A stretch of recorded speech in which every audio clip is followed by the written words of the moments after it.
আজকে সবাই মিলে জমিয়ে আনন্দ করলাম অনেক দিন পরে।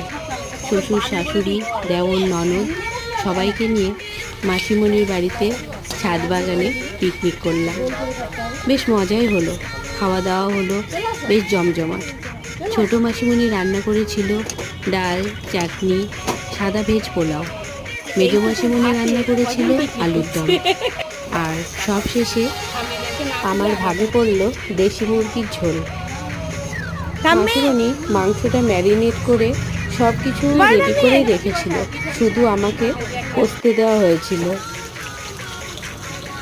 আর তার সাথে ডাল আর আলুর দমের সাথেই ছিল মাছ ভাজা।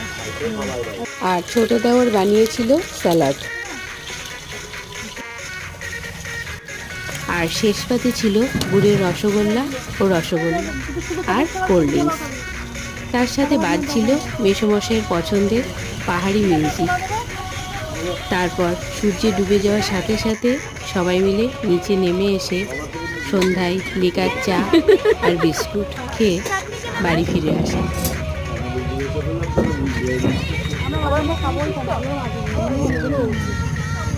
সত্যি করে খাবো না, ভিডিও খাবো না, আমিও খাবো না।